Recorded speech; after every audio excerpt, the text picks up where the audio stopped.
Let's queer up trans rights. Police seek leads in trans woman's murder in Orlando.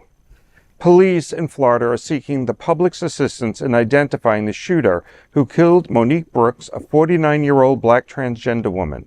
Brooks was found with gunshot wounds outside a Burlington Coat Factory in Orlando around 3:50 a.m. on July 19th. Despite being rushed to a local hospital, she was pronounced dead upon arrival. Brooks' murder marks the 22nd violent death of a transgender individual in the U.S. this year. We are on record pace of violence against the trans community in 2024. The Orange County Sheriff's Office has few leads and is asking for any information from the public. Her sister, Lecia Paul, urged anyone with knowledge to contact law enforcement. If anybody, anywhere, hears anything, sees anything, even just an inkling of anything, please reach out to law enforcement, please. Please, this didn't have to happen. It's really hard. He was the youngest of the family, and we all loved him. He was a fun, go love it. He was a brilliant person. He was smart. He lived his life out loud, and he wasn't afraid. He loved us till the end, until he took his last breath, and we know that. Lecia says her sibling was a big part of Orlando's LGBTQ plus community. To fight like he fought for his life, and to be happy, and to live out loud like that is everything. It is. That is everything. Now they're going to fight for answers and are hoping the community can help. He did not deserve this. He did not.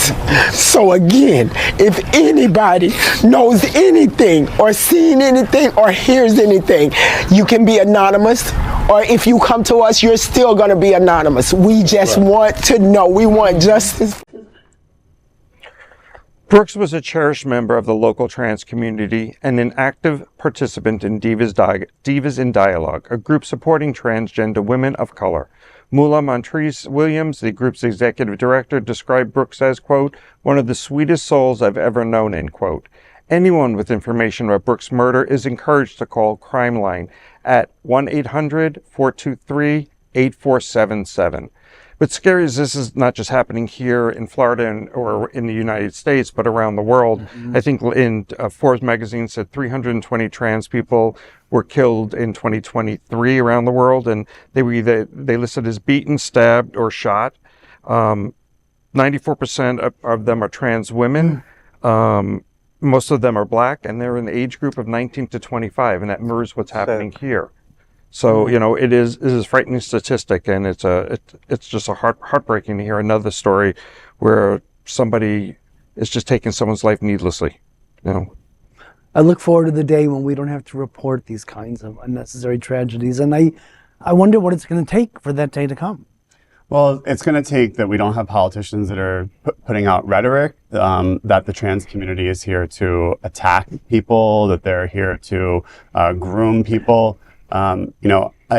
In the past, I think month, I've had two separate conversations, one with a client of mine, one with a friend of mine, a client who has a trans niece and a friend who has a trans child that live out of state. And both of them have expressed complete fear of coming here to the state of Florida specifically to visit their own parents and their own family. And, you know, we have a governor, of course, that is creating a hostile environment, not just for LGBTQ people, but specifically for trans people in the state of Florida. And, you know, these are not enemies. These are not terrorists. These are members. These are upstanding members of our community who are doing community-based work. In the case of this story, and I hear the pain in that family. It's heartbreaking.